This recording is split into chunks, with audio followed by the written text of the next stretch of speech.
Hello, this is my Cosmology series, and you're watching the 14th episode, which is about the life cycle of stars.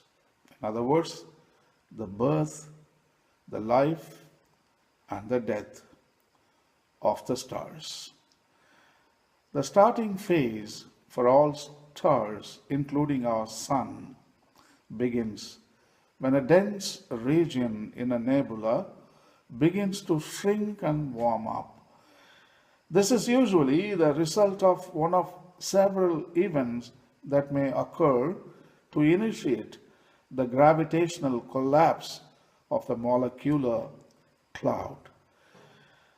The means by which this occurs include galactic collisions or a devastating nearby supernova explosion, sending ruptured matter into the clouds at very high speeds. Each of these stellar maternity wards can form anything from a few dozen to thousands of stars. If the star is big enough to fuse hydrogen atoms into helium, it will enter the phase that our Sun is in, called the main sequence phase. A star will enjoy most of its life in the main sequence phase.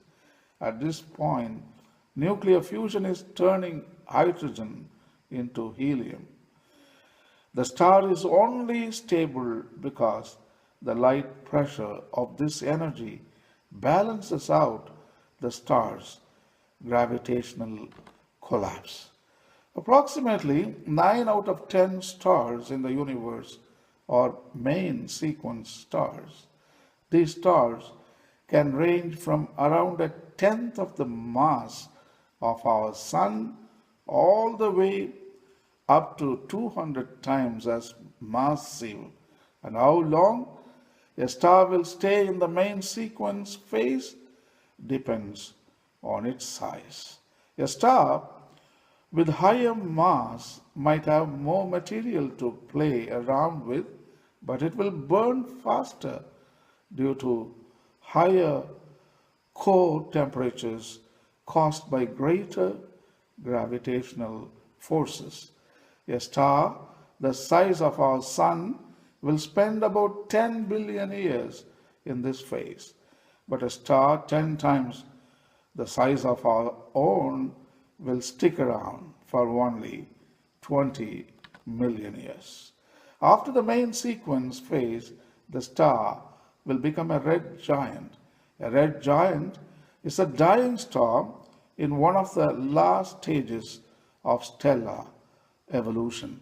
In a few billion years' time, our Sun will die and expand, gobbling up the inner planets and maybe even the Earth. We don't have to worry, we will have died out a few billion years earlier. If we do manage to survive for another billion years, the temperature of the Earth's surface will become far too hot for us humans. Where a star goes from this point depends on its size. Let's first go with the less violent option. Smaller stars, up to around 8 times the mass of our Sun, can become a white dwarf. These old stellar remnants are incredibly dense. A teaspoon of their matter would weigh as much on Earth as an elephant. That is 5.5 tons in one incredibly strong teaspoon. A white dwarf's radius is just 0.01 times that of our Sun, but the mass is about the same. Estimating how long a white dwarf has been cooling helps astronomers increase their understanding of how old the universe really is. After an unimaginable amount of time, tens or even hundreds of billions of years, a white dwarf will cool until it becomes a black dwarf, which are invisible because they are emitting at the same temperature as the microwave background.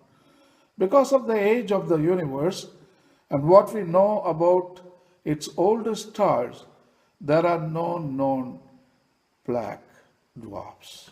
So this is the life cycle of the stars, the birth, the living, and the death of a star.